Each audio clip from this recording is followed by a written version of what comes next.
Don Gerardo, ¿cómo Hola, está? ¿cómo estás? ¿Cómo te va? Bien, bien, bien.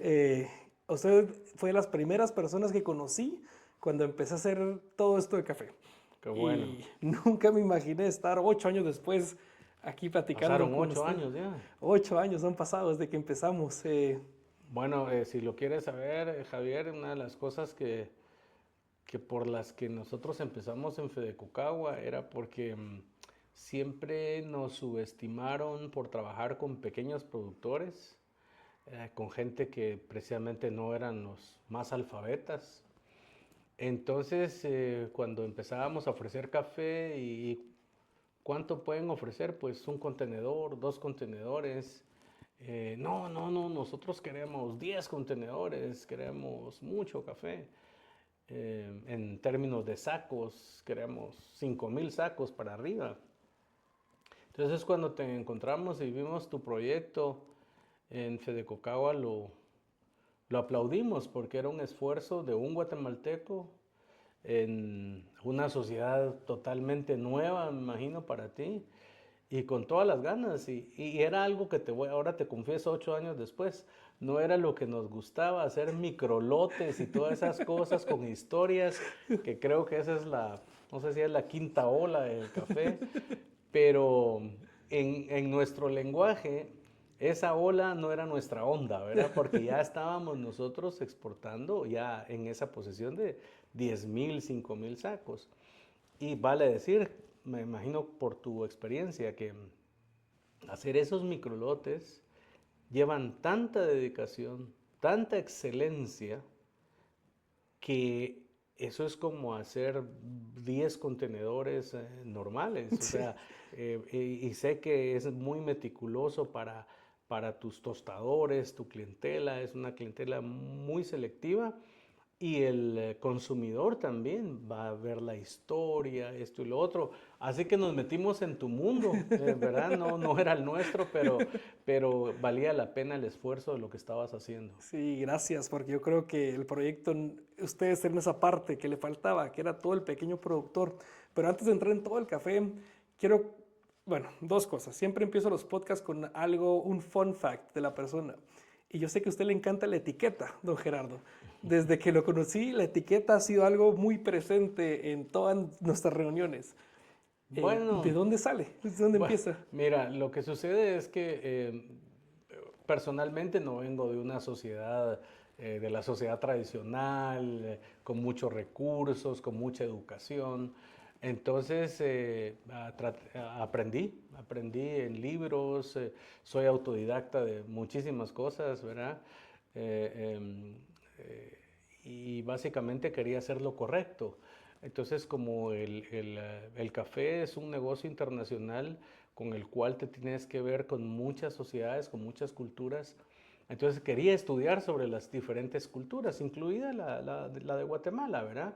Eh, Tienes que saber comportarte en una pequeña eh, eh, eh, parcela de un pequeño productor, cómo comen ellos, cómo se sienten cómodos, pues ahí pues no hay mucho recurso, si comes un caldo de gallina, no hay una olla de presión, entonces es muy dura la carne, entonces es un poco de una forma bastante artesanal, pero no te vas a comportar así cuando vas a ofrecer café con una gente en Japón o con alguna gente de los Estados Unidos, de grandes tostadores, grandes corporaciones. Nos sentamos con mucha gente importante, entonces habría que saber cómo hacerlo y creo que exageré la etiqueta, pero me gusta, básicamente era por eso y tienes que saber que representábamos más de 15,000 productores, más de 60 cooperativas, la sociedad guatemalteca en cuanto a café. Entonces, teníamos que dar seguridad de que podíamos, si estábamos en Escocia y estábamos contigo como cliente, en una plática tú tenías que tener la seguridad de que íbamos a satisfacer tu producto en tiempo, en calidad, de acuerdo. Y además creo que sigue siendo todavía un negocio a la palabra. El café sigue siendo un negocio de caballeros. Entonces, pues obviamente esa gente nos iba a medir cómo nos comportábamos en una mesa, en una bebida, qué sé yo. Todo eso es parte del negocio. No sé si hoy día sigue siendo igual o no. Yo no lo dejaría. Yo todavía instaría a las nuevas generaciones a que hay que mantener la etiqueta, porque esa etiqueta tiene que ver también mucho con la parte de cumplir contratos a la palabra, pues, ¿verdad? O sea, no hay mucho que firmar, mucho que hacer. Y eso fue lo que me llevó a conocer un poquito de etiqueta. Y hablando un poco de su historia, ¿cómo comienza en café, don Gerardo? Usted, Mira, personalmente te lo digo, yo estaba saliendo de bachillerato, iba para la Facultad de Economía, tenía que aquí en trabajar aquí en Guatemala. Guatemala. Sí, yo nací en la ciudad de Guatemala, me crié en la ciudad de Guatemala. Em, Digo, autodidacta, hasta incluso inscribirme yo solito en la escuela pública. Tenía historias normales de la sociedad guatemalteca del lado nuestro, los que no tenemos muchas posibilidades económicas. Entonces, antes de entrar a la Facultad de Economía, yo quería trabajar en algo que tuviera que ver con la economía de Guatemala, es decir, si fuera azúcar, tenía que ver con caña. En aquel entonces estaba muy de moda el algodón todavía, una finca algodonera, en ganado, y por ahí vi café. La posibilidad de café, además de trabajar con pequeños productores, me, me veía compartiendo educación, porque creo que lo que hace falta mucho en la sociedad guatemalteca hasta el día de hoy, a pesar de que hemos visto superar bastante en las zonas cafetaleras, pero la educación, la gente del campo le falta mucha educación, que no es solamente leer, no es solamente escribir. eh, entonces me gustaba porque podía apoyar a la sociedad en muchos campos y podía ver a futuro que era uno de los principales productos de Guatemala de exportación, juntamente con el banano, con el azúcar. Ahí estaba el café como uno de los pioneros. Así que eso fue lo que me hizo trabajar con pequeños productores, básicamente porque era un apoyo mutuo, ¿verdad? Pero ¿cómo? O sea, ¿le interesa el café y usted se acerca a alguna organización en ese momento? ¿O cómo, cuál es esa transición de estudiante a ya formalmente trabajar en Bueno, café? era interesante porque había una persona que ya estaba en Fedecocagua, en el departamento comercial, y me habló de la posibilidad de ingresar. Entonces eso cuando yo estaba pensando Ok. en la parte, la actividad económica, algodón, ganado, azúcar, café, eso fue como anillo al dedo, porque era café, Ujú. uno de los productos que yo estaba visualizando. La otra me dijeron, mire, puede ser que no le guste porque es con pequeños productores y pues es muy difícil, Y bueno, pero yo tengo que ser muy honesto y franco en eso. Nadie quería en ese momento estar en Fedecocagua. Hoy día muchos quieren estar en Fedecocagua, pero cuando nosotros empezamos, em, que fue más o menos a inicios de los 80, año 82 más o menos, nadie quería porque ya la competencia entre otras exportadores que eran los multinacionales, los ingenieros agrónomos, los que trabajaban en el trading, tenían muy buenos salarios y era gente con ya bastante capaz, por lo menos con un idioma adicional, el inglés, estudios universitarios que eran los básicos, ahora todos son posgrados, ¿no? Pero entonces nadie quería porque los salarios pues eran salarios incipientes, ¿verdad? Las condiciones, nosotros empezamos con nuestros propios vehículos, con casi nuestros propios recursos, pusimos al servicio de la federación. Entonces, y no podíamos pedirle mucho, obviamente, porque apenas eran en aquel entonces, eran como 15,000 15,000 quintales pergamino, te puedes Ok. imaginar, era poca la facturación. Ujú. Entonces, pero nos estábamos abriendo camino. Hay que reconocer que cuando se me abrió las puertas, originalmente íbamos a empezar en el beneficio húmedo. Fedecocagua tenía en las instalaciones que hoy día ocupa las ah, bodegas y el beneficio seco, los 3 trenes de beneficio seco, Ujú. una capacidad como de 300,000 quintales hoy día. Ahí era el beneficio húmedo El de Palín. en Palín Escuintla, Sí. o sea, 32 kilómetros de la ciudad. Y entonces no se me dio. Entonces me hicieron esperar 6 meses y de 6 meses más tarde entramos en la parte de la exportación de no tradicionales, estábamos exportando miel. Yo empecé a ser catador de miel. Ok. Yo trabajé con un alemán de nombre Ernesto Rickman. Él había trabajado en fincas de café y con apiarios. Entonces yo empecé a catar miel pura de abejas y nos íbamos al interior de la República a recolectar la miel que en aquel entonces se exportaba especialmente para Alemania y para Austria. Entonces ahí entré ya al departamento comercial. Prácticamente mi ingreso en Fedecocagua toda la vida fue en el departamento comercial. Originalmente en miel, también habían exportaciones de textiles, Ok. de cuestiones típicas, también para Alemania. Eh, en aquel entonces colaboraba mucho con Fedecocagua, organizaciones de ayuda para el tercer mundo, como Miserior, GEPA, ETSA, eh, tenían sobreprecios para el café, para la miel, y ahí empezaba lo que hoy se conoce como Fair Trade o comercio justo, pero ese era cuando yo empecé, ese era el fuerte y eso fue lo que ayudó muchísimo a Fedecocagua. De hecho, hasta el día de hoy, eh, la organización, la Fundación Konrad Adenauer, que es alemana, fue la última en apoyar bastante a Fedecocagua en 1989 y a eso se debió el empuje fuerte que se le dio a la federación. Federación. Entonces yo empecé prácticamente con eso, después en las exportaciones, en el departamento de exportaciones de café. Eh, Hasta que en 1986 me hice cargo del departamento, la gerencia comercial, ¿verdad? Que básicamente tiene que ver con trading, ¿verdad? Obviamente nosotros le llamamos director comercial, pero realmente el trabajo es un trading, ¿verdad? Es una compra-venta constante del café, fijaciones de precios locales, externas.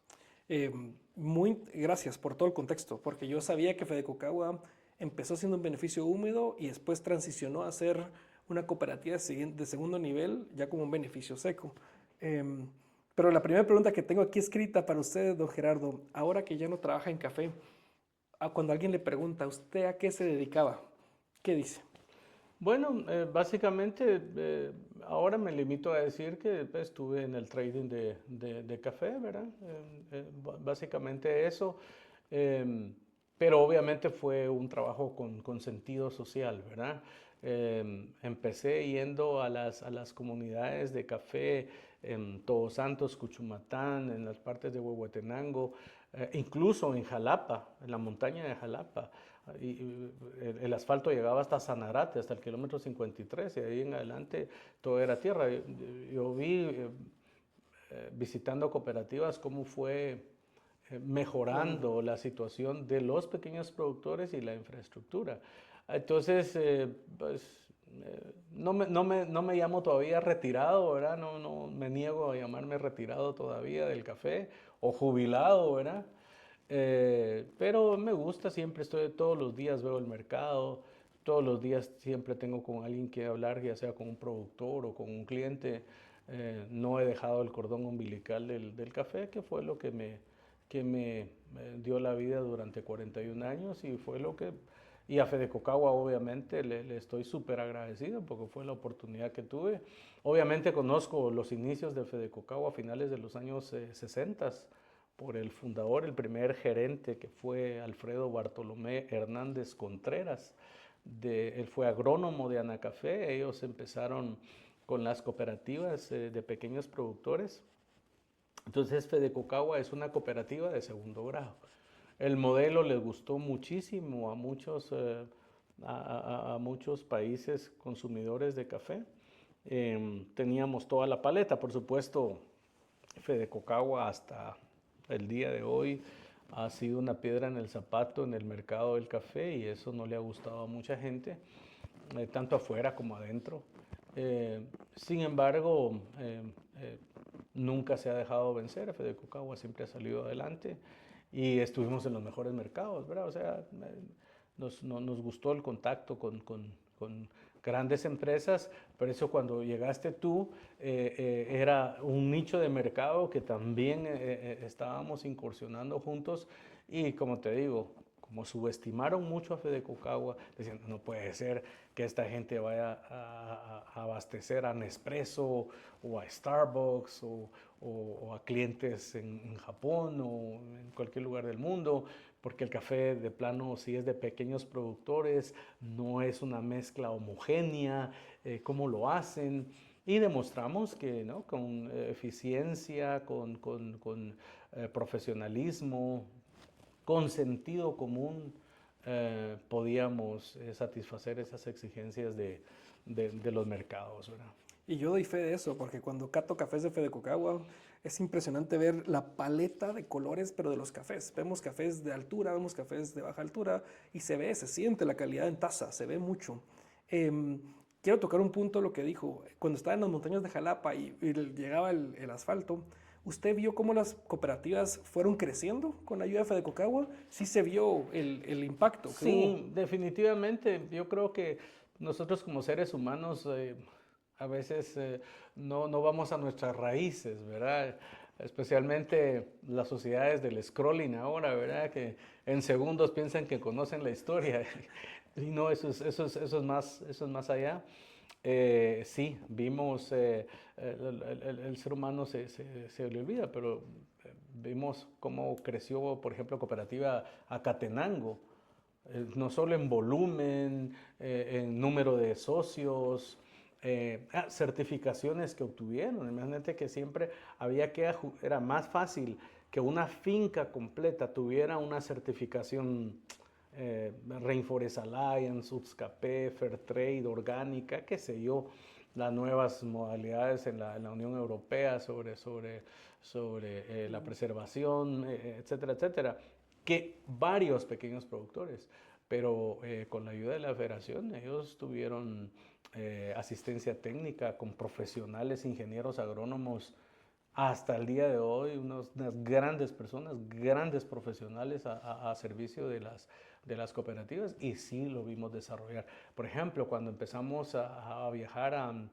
eh, a Todos Santos, Cuchumatán, tú te imaginarás que ahí está una cooperativa que se llama Todo Santerita y está una cooperativa que se llama Hemos Tajumuco. visitado 2 años. Sí, Sí. en Cantinil, que antes Ujú.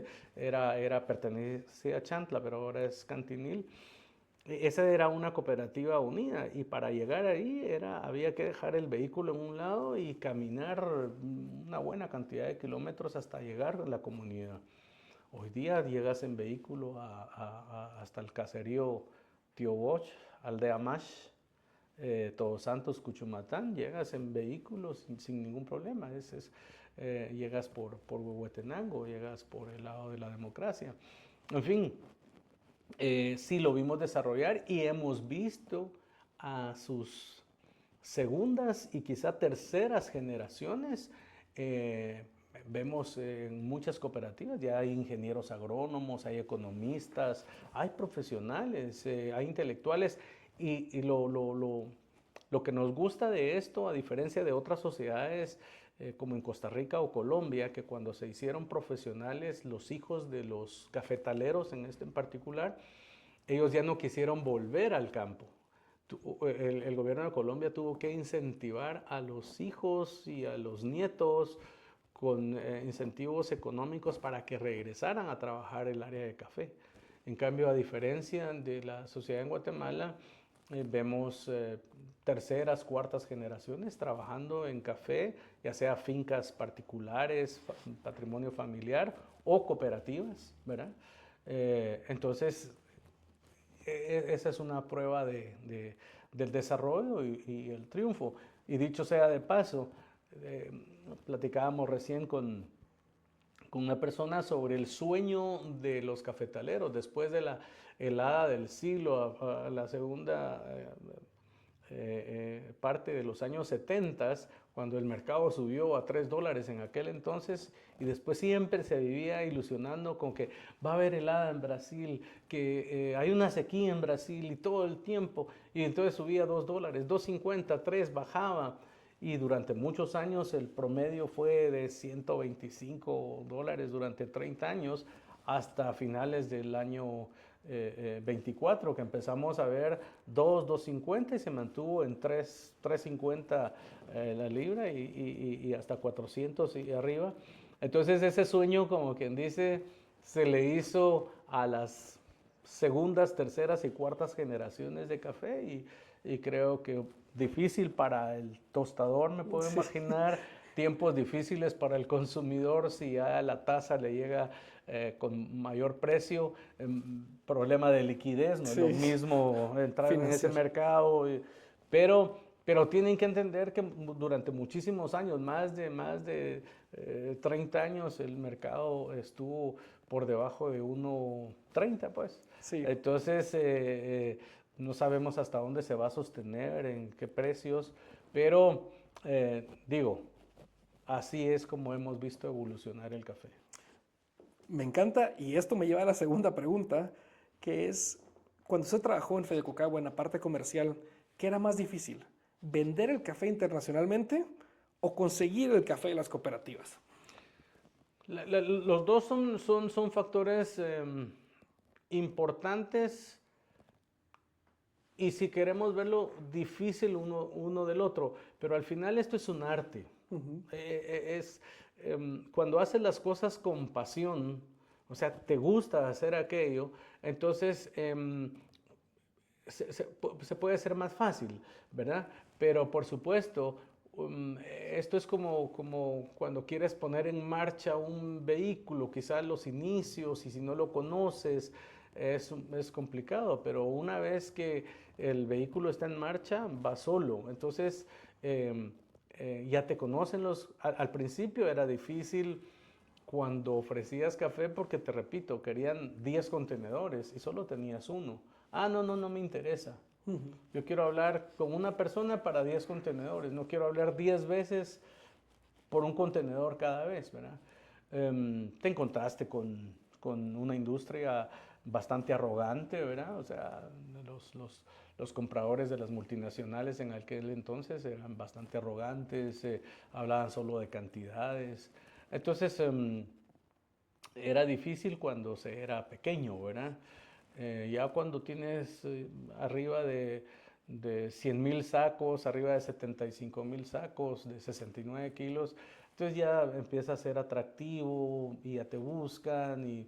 Y otra de las cosas, nosotros, para estar en Escocia, para estar en Inglaterra, en los diferentes mercados, en Asia, 16 horas adelante, nosotros empezábamos con los horarios, con el uso horario de esos continentes. Okay. Entonces, ya sea con el hemisferio occidental u oriental, nosotros en Asia, nosotros empezábamos muy temprano. Entonces, ¿qué pasaba?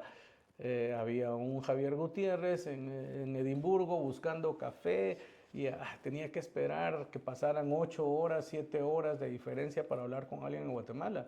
Pero no era lo mismo cuando llamabas a Fedecocagua y había alguien que te podía atender a tu horario, y entonces tú le podías hacer el negocio con tu tostador en hora de tu tiempo. Entonces lo que aprendimos fue adaptarnos, como dijimos, a la etiqueta del cliente, al uso horario del cliente, a la cultura del cliente. Entonces, y lo empezamos a conocer y nos adaptamos a su uso horario, y eso fue un éxito que ha tenido Fedecocagua hasta el día de hoy, que es un 24/7, ¿verdad? Toda la gente trabaja, se adapta a los mercados, el beneficio seco trabaja 24/7, el horario que tiene, incluso ahora por el tráfico en Guatemala, el horario que tiene la federación, tengo entendido que se mantiene en un horario que empieza mucho antes de la media, ¿verdad? Y hay una comunicación constante. Servicio, es lo que escucho mucho, el servicio al cliente. Servicio es lo más importante. Eso si tú le das servicio al cliente que te compra, es tan importante el cliente que te compra como el productor. Y una de las cosas que siempre se le olvida al mismo productor de Fedecocagua es que él es el dueño. O sea, las cooperativas afiliadas a veces se sienten como clientes y a veces se sienten como dueños, pero el patrimonio de la federación que se construyó a partir de 1969 hasta el presente año, ese patrimonio es de los productores de Fedecocagua.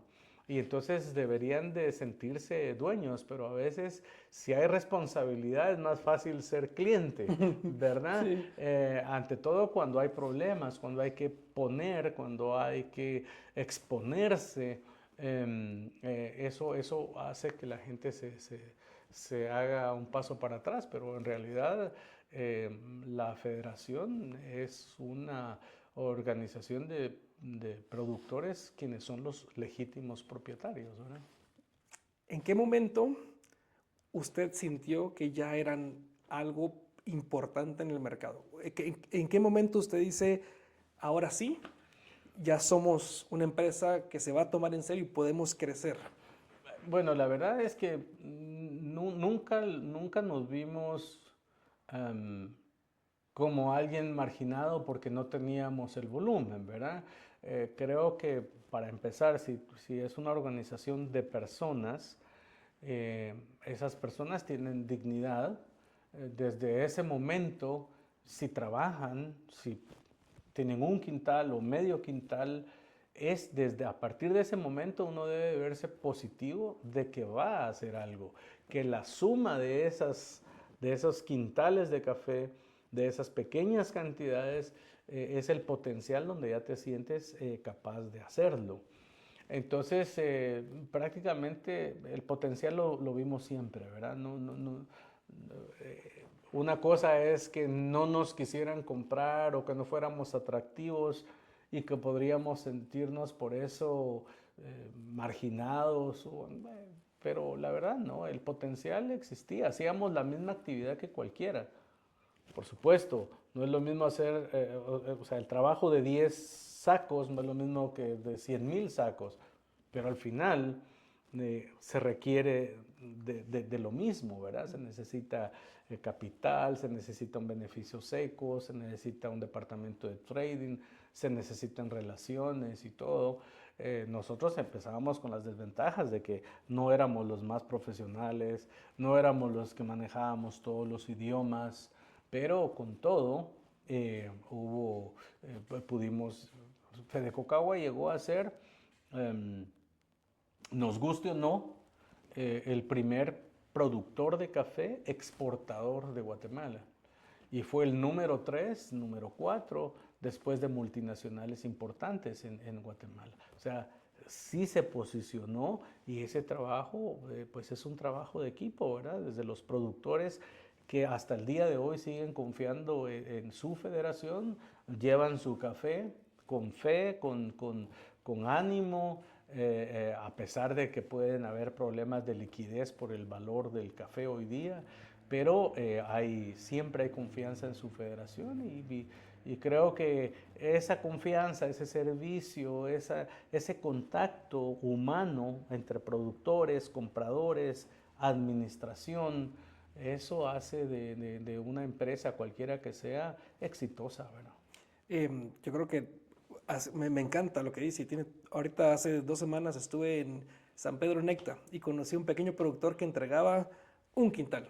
Y me encantó ver eso, porque cuando uno va a la bodega en Palín ve cientos de miles de bolsas y pensar que son cientos de miles de pequeños productores. Concuerdo con usted, realmente desde el momento que entregan un quintal, ya son una persona entregando un café para venderse internacionalmente. Claro.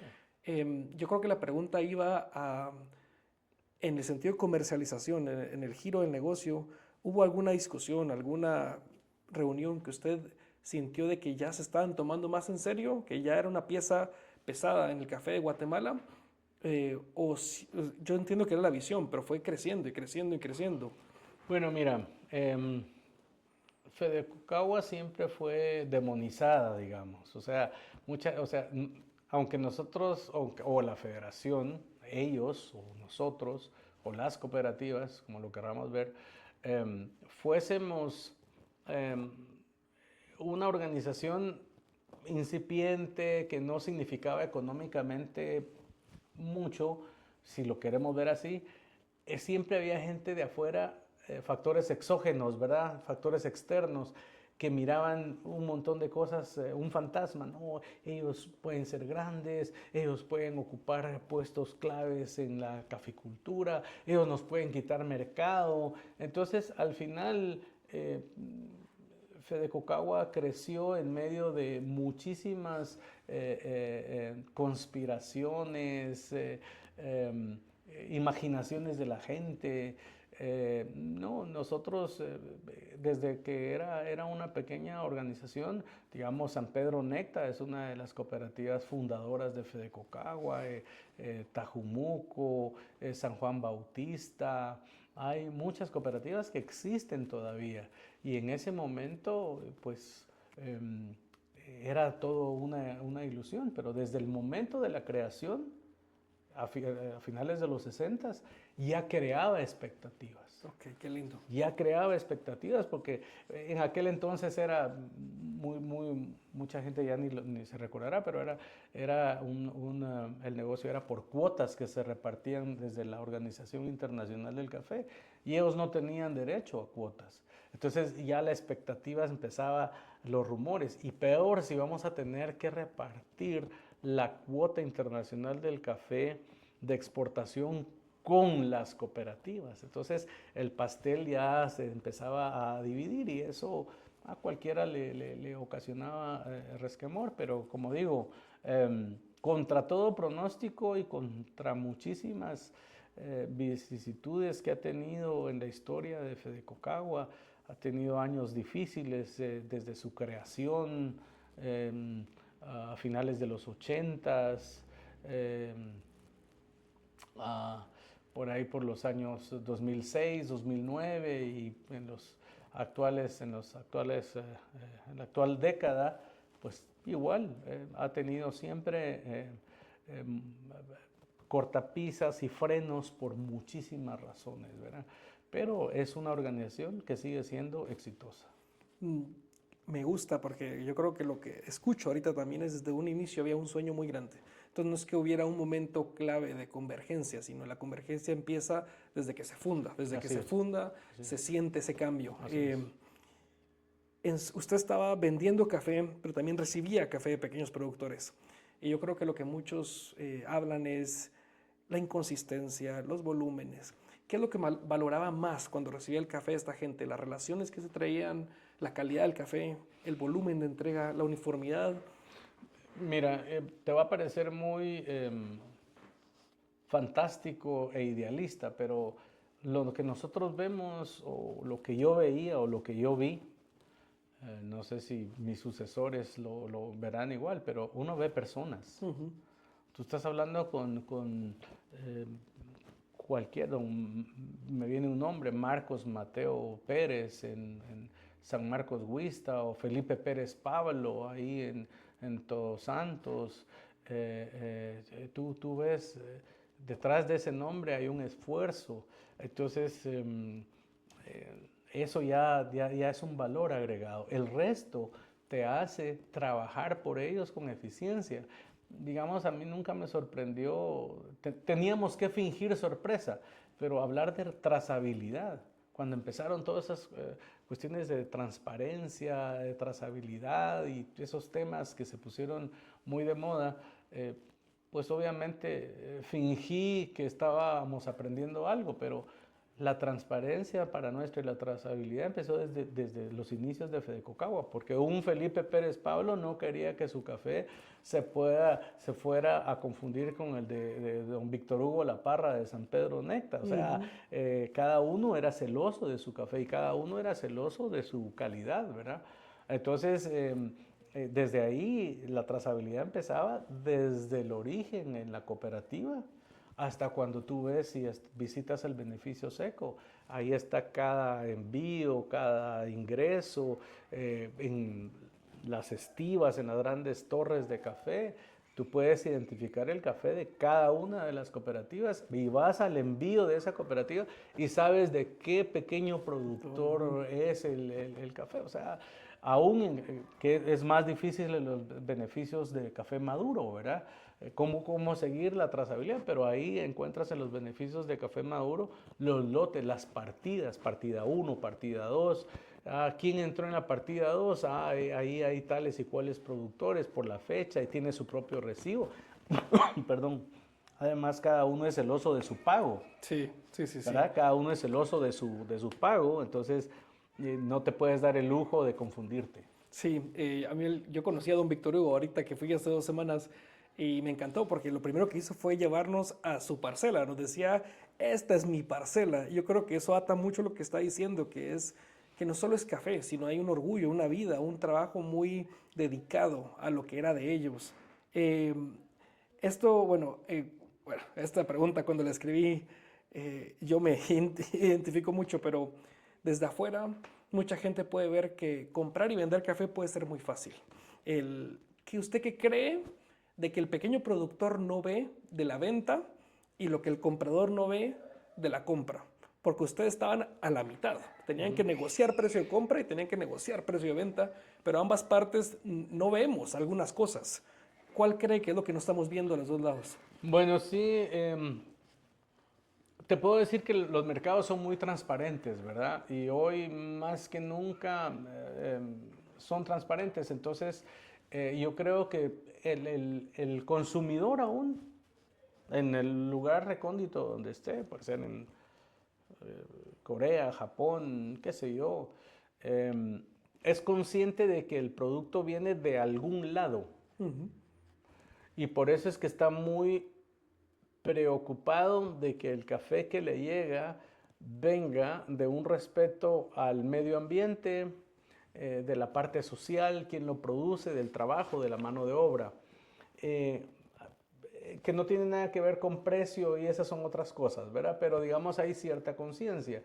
Y por el otro lado el productor, a través de la federación, yo me recuerdo que cuando yo empezaba, yo usaba franelógrafos. Entonces yo enseñaba en una pared, pegaba lo que era la OIC, los compradores, la calidad, los países productores, les enseñaba el ABC. Entonces yo te puedo decir que todos los productores son conscientes de que su café va a algún lado. Y que hay exigencias de calidad y que hay exigencias de certificaciones o de reglamentos que hay que cumplir, pero ellos prefieren cerrar los ojos ante esa realidad, entregan su café a Fedecocagua y dicen, bueno, ya lo entregué, yo espero mi precio, ¿verdad? ¿Cuál va a ser el mejor café? El de todos. Sí. Ninguno de ellos te va a decir, no, mi café tiene menos altura, pero con todo es de primera calidad y, o sea, para todo su café es de primera calidad. Okay. Es bien complicado también en cooperativas porque cuando todo va bien, es mi trabajo, ¿verdad? Cuando todo va mal, no sé, esos ellos, ¿verdad? Entonces, si sale un café defectuoso, ¿quién quiere reconocer que es su propio café? Además, a veces en la cadena puede haber problema. Puede ser que yo entregué bien mi café, pero tuve problema de beneficio. Se fue la luz, se fue el agua, fueron algunos otros problemas que obviamente no se quiere repartir ese problema, ¿verdad? Se quiere capitalizar la ganancia, pero no se quiere socializar el problema, ¿verdad? Entonces, pero yo creo que ambos, todos son bien conscientes de lo que pasa.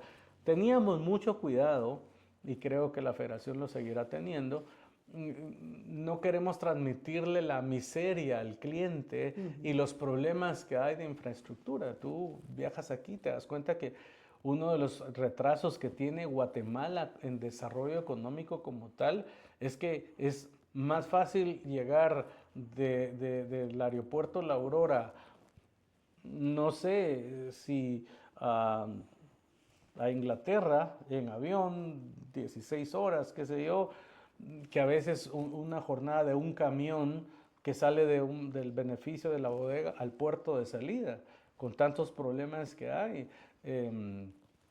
Haces un vuelo a Miami, llegas más rápido que si vienes de la democracia Huehuetenango a la ciudad capital. Sí. Y vienes con problemas de que si no es por problemas de seguridad, hay un bache, entras a las grandes ciudades, porque déjame decir grandes ciudades, ¿verdad? Pero entras a Huehuetenango y te encuentras con tráfico, pasas Quetzaltenango, tráfico, el libramiento de Chimaltenango, pues quitó, pero luego otra vez tienes tráfico. O sea, es espantoso hacer negocio en términos de transporte en Guatemala. Eso te quita mucho tiempo, te quita mucha paz. Pero nosotros no le trasladamos eso al cliente, mire que es difícil.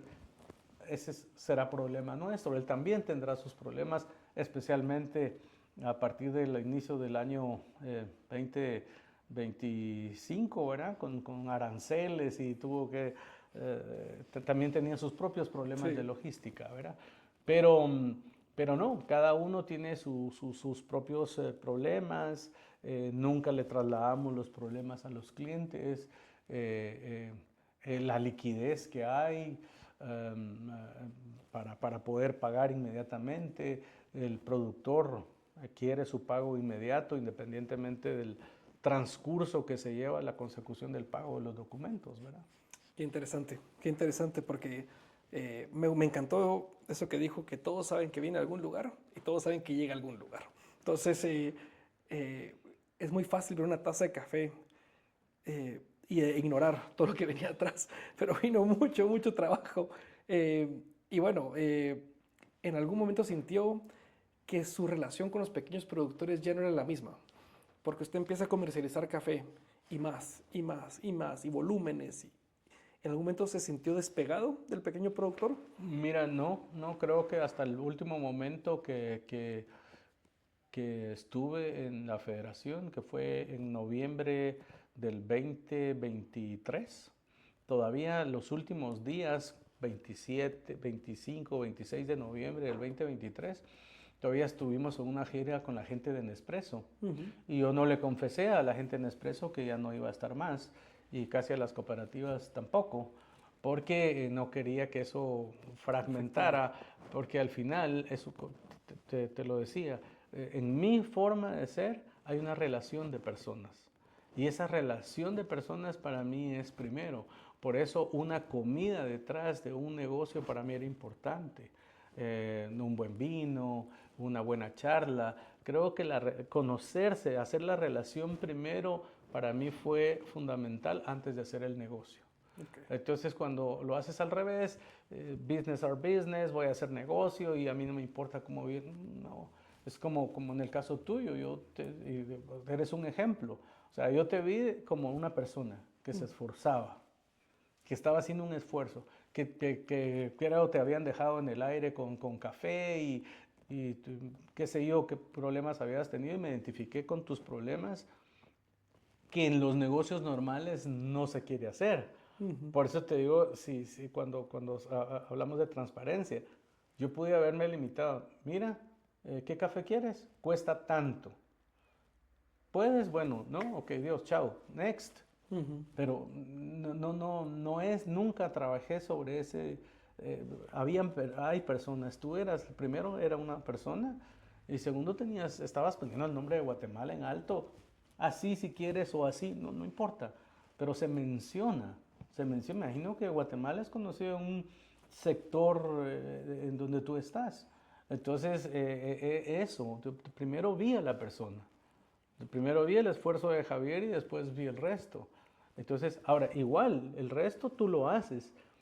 Otra de las cosas, tú también te recuerdas que venías con un poco de desconfianza de darle los nombres de tus clientes, Sí, porque es una sí, piratería de clientes. sí, Vienen con los productores a piratear y algunos exportadores, serán muy pocos, ¿verdad? Pero debe de existir algunos o productores, quieren saber a quién tú le vendes para ir a ofrecer directamente sí, pensando que todo es muy fácil. Y eso no, nosotros queríamos saber quiénes eran tus clientes para saber más o menos la filosofía de tu cliente en cuanto a la calidad, porque cada uno tiene su propia fórmula. sí, Café es café, pero tenemos que respetar que cada uno tiene su propia fórmula, que no te dice que lo que le gusta es un poquito más la acidez, o que le gusta el cuerpo, o la combinación de los dos, o que se le gusta que tenga un spicy, o que si tiene sabor a frutas rojos, o qué sé yo. Cada quien tiene su propia ciencia y lo que tiene que hacer es identificarte, pero detrás de eso, o antes que eso, está la persona. El resto es el negocio. qué lindo, me encanta porque creo que también va mucho a la filosofía de Fedecagua, que es muchas pequeñas personas juntos haciendo algo impresionante. Y no me extraña saber que estuvo liderando tanto tiempo esto, escuchando esto, porque era mucho escucho a la persona. Em, bueno, creo que voy a hacerles la otra pregunta, porque ya contestamos esta pregunta. ¿Alguna decisión que se tomó en Fedecocagua, usted cree que, porque es muy diferente ayudar al pequeño productor y hacer que Fedecocagua camine?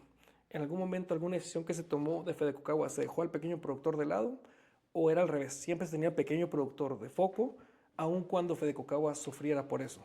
Bueno, es que no lo podemos separar, ¿verdad? Em, ha habido mucha comunicación en la federación. A veces habían críticos que decían, no, es que se informa demasiado, pero es que otra vez, me imagino, no puedo mencionar nombres, pero en grandes corporaciones nacionales o extranjeras, de grandes marcas, de la industria alimenticia o de la que sea, lo que hay es comunicación. Los accionistas quieren saber qué está pasando. Lo- los dueños, ¿verdad? Quieren saber qué está pasando con el negocio. Entonces nosotros siempre se estableció un buen sistema de comunicación a través del Consejo de Administración, con una reunión mensual, con las asambleas generales, dar a conocer una vez por año, o si había algo extraordinario, darle a conocer a la gente. La comunicación es importante. Entonces las decisiones que se tomaron fueron en conjunto, ¿verdad? Nunca fueron unilaterales. El problema es lo que digo, ¿verdad? Cuando una decisión afectaba a la mayoría, entonces no fui yo, ¿verdad? Cuando una decisión era en beneficio de todos, sí, Sí, no, nosotros nosotros. tomamos las decisiones, ¿verdad? Pero es algo muy natural del ser humano y es muy natural siempre la crítica, eso desafortunadamente con lo que ojalá las nuevas generaciones rompan ese esquema, ese paradigma, especialmente en Guatemala, y hay muchas sociedades. Hay sociedades en Europa, Suiza o Japón o Israel, que todo se da mucho a la crítica, ¿verdad?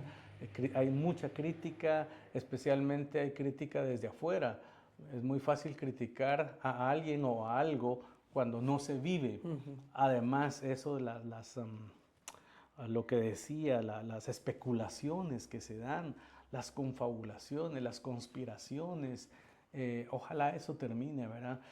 Hablar detrás de la gente, esas son costumbres ya arcaicas que me imagino que otra vez los scrolling tal vez ya no lo va a tener porque muy fácil se dan cuenta de los chismes ahí, ya pasó y van a otro, ¿verdad? Pero no, siempre la comunicación fue importante, las decisiones no fueron unilaterales, o sea, siempre hubo comunicación. Em, Me encanta. Creo que se reafirma la idea una y otra vez de la persona, desde que un inicio se soñaba algo grande. Eh, Fedecocagua se forma y va creciendo. Algunos productores se beneficiaron, pero otros me imagino que no cuajaban con el modelo, se quedaban afuera, no entraban, salían. ¿Qué pasa con toda esta gente que se va quedando? Eh, Yo no creo que la gente se quede afuera del todo. Ujú. Creo que de alguna manera se conectan con, ¿verdad? De una forma indirecta, porque ese es el mejor modelo. Fedecocagua es el mejor modelo de comercio social equitativo que pueda existir. Que como todo, pues podemos tener un buen vehículo, una buena marca, un buen motor, un buen cilindraje. eh, el problema puede ser el piloto o el ayudante o el copiloto o quienes ayudan en la mecánica, en el cambio de una llanta, una reparación. Pero como tal el vehículo es eficiente. Es eficiente, es para mí ha sido una experiencia que va a ser difícil sustituirla y en estos 25, 26 meses fuera, pues tampoco no me he dado a la tarea de buscar o de colocarme en algo porque mi corazón está ahí, mi familia dice no voy a vivir de eso, pero vivo de la fidelidad y la lealtad. Yo tengo, creo que desde mi infancia, me formé códigos, ¿verdad? El honor, la lealtad, para mí son códigos que tienen que mantenerse firmes, ¿verdad? La honradez, hablar con la verdad, aunque la gente vende más mentiras y en la medida que hace una mentira consecuente la convierte en una falsa verdad, pero creo que eso va a prevalecer, el honor, la lealtad, la perseverancia, eso prevalece. eh, Ahorita que fui a San Pedro Necta, me decían de que los valores más grandes que tenían era la lealtad. El pequeño productor tenía que ser leal a su cooperativa. Eh, y qué interesante escucharlo en todo momento, desde el pequeño productor hasta el exgerente de comercialización. Creo que eso da una cohesive, es como coherente lo que se está vendiendo y lo que se está haciendo. Eh, Muchos de los pequeños productores eran personas muy humildes. Yo creo que usted lo tocó muy brevemente antes. ¿Qué tuvo que pasar para que ellos se sintieran parte de algo tan grande? Alguien que tal vez no puede leer y escribir, pero también están vendiendo cientos de millones de lo que él es dueño. Yo creo que hubo un empoderamiento en la transición de las generaciones anteriores, digamos, de aquellos que pudieran tener hoy día, que pasen de los 65 años, luego las generaciones más jóvenes, ellos se empoderaron, se dieron cuenta que la federación era su vehículo y que ellos eran propietarios.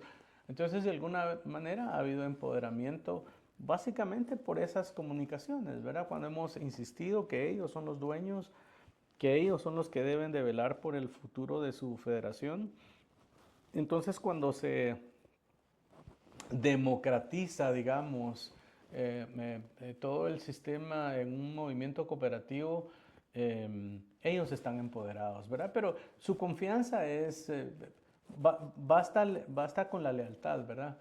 Ellos ciegamente llevan su café y saben que se lo van a cuidar, saben que se lo van a procesar con las altas normas de proceso y calidad en el beneficio, saben que se lo van a vender a los mejores clientes y respetan esa parte, ¿verdad? O sea, no, tampoco es que ellos estén constantemente preguntando a dónde fue, dónde está, ¿no? Ellos creen y el elemento lealtad básicamente ha servido muchísimo ahora que la liquidez por los precios de café requiere más presencia, más volumen.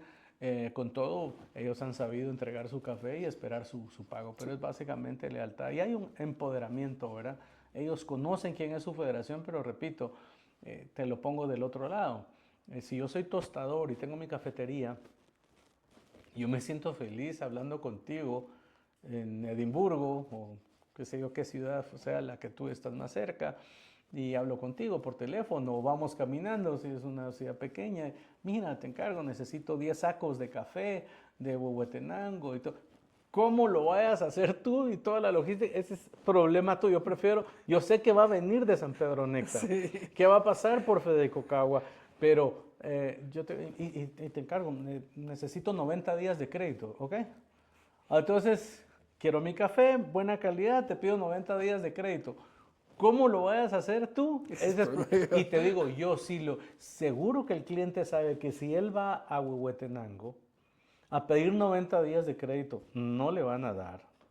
No va a saber la logística, cómo hacerlo. Y claro, y él ya visitó Huehuetenango seguro, pero es preferible y más fácil hablar contigo y no meterse al resto de problemas. Lo mismo un productor. El productor dice, mira, aquí traje mi café en pergamino. Cómo usted lo venda y cómo mi federación lo haga, eso es el problema. Para eso tenemos una federación, ¿verdad? Confianza, mucha confianza. Bueno, ¿qué fue más difícil? ¿Construir Fedecocagua o construir la confianza con las cooperativas? Yo sé que están ligadas, pero Fedecocagua tiene pues muchas piezas, los beneficios, el transporte, logística, aquí y allá, es una empresa. Y la confianza con la cooperativa de entreguen el café ciegamente porque ustedes son el combustible para que esta máquina camine. Creo que las dos son complicadas, o sea, construirla. Cuando construyes la infraestructura te encuentras con materia, que la puedes modificar, la puedes golpear, no importa. Pero cuando hablas con las personas, son personas. Y sí era un poco complicado. Y te voy a decir, no por otra cosa. Es que vienes trabajando con una sociedad de desconfianza. Los pequeños productores en las Verapaces fueron engañados anteriormente. Si vas al área de Quiché, ellos fueron engañados por mucha gente, por mucho tiempo. Si vas a Huehuetenango, lo mismo. Zonas que se les llamaron zonas de conflicto. Esa gente venía engañada. Entonces, crear la confianza, por supuesto que fue difícil, fue complicado. Aparte, no solo de construir la confianza en su propia federación, en las personas, sino que esos factores otra vez externos, con voces diciendo, no, ellos lo van a engañar también, eso no funciona, no lo haga, mejor aquí, hágalo aquí con nosotros, véndame aquí, véndame su café aquí más cerca, ¿para qué usted lo va a mandar hasta allá? Usted va a perder el control, en cambio si me lo vende aquí en la región, en fin, hubo mucho de eso, o sea, sí, la confianza creo que fue y sigue siendo lo más complicado de construir y mantenerlo. Perfecto. Hubo un momento donde usted sintió que las decisiones que estaban tomando, que usted representaba a tanta gente, le quitaba el sueño, lo preocupaba como persona.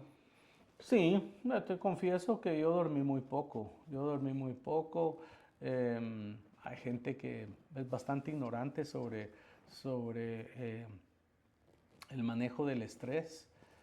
Una teoría es decir, no pienses, duerme tranquilo, cada día tiene su afán, por supuesto que lo tiene, cada día tiene su afán. Uno duerme y confía pues, que Dios va a hacer algo nuevo el día siguiente, pero, pero cuando sabes que viene el barco, viene la fecha de embarque, el café no ha llegado por cualquier factor climático, transporte, lo que ya hablamos. Claro que uno no duerme, pues. Saber cómo están las personas. Tuvimos problemas, catástrofes como el Ágata, como la erupción del volcán de fuego en el área de la cooperativa de la Unión Huista, en fin, en Acatenango con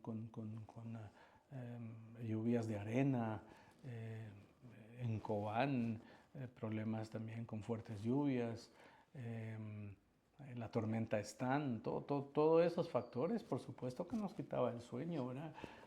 La violencia en Guatemala, un camión si va a llegar a su destino, si no va a sufrir un asalto. Nosotros vimos, incluso con los gerentes de la federación, nos íbamos al hospital de accidentes del ICS en la San Juan a ver a un miembro de la seguridad que había sido agredido porque le querían robar el café, por ejemplo.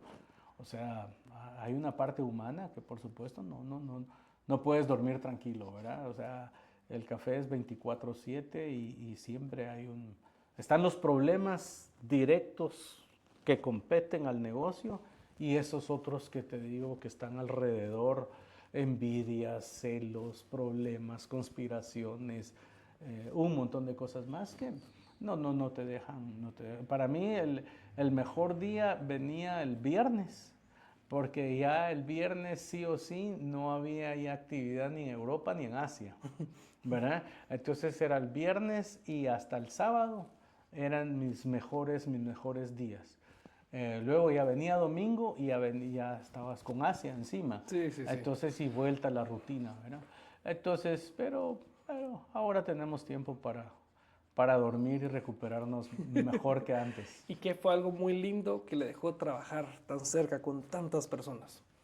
Todo esto era como los problemas, el estrés, pero algo bonito que le ha dejado. Bueno, otra vez ver la sonrisa de los niños, de la gente que podían pagar, podían ir a la escuela, podían ir a una clínica médica, una calle, una escuela que se construyó, una biblioteca que se hizo, por ejemplo, con una asociación de tostadores de Italia.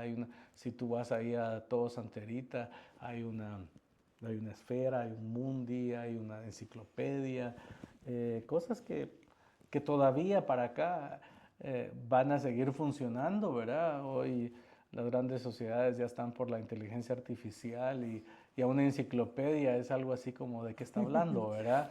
Pero cuando vas al campo y ves, bueno, hubo ya, en aquel entonces ya empezaban los centros de internet, ya había un café internet.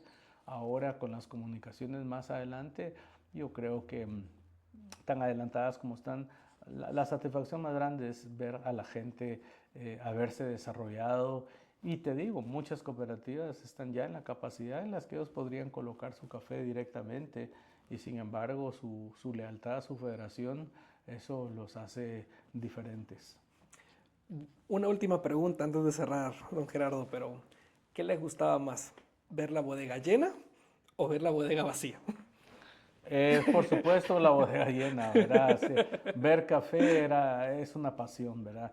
Sí. Ver la mesa de catación con más de 100 muestras y catar en la madrugada, catar a media mañana y el mediodía, estar catando los cafés, sintiendo cada sorbo te llevaba, estoy en San Marcos Huista, estoy en el Acintal Retaluleu, estoy en Atezcatempa, en Jutiapa, estoy en Jalapa, veías a la gente, o sea, ya a ese nivel llegaba nuestra catación, ver a la gente detrás de cada muestra, o sea que la bodega llena, confieso, es apasionante. Perfecto.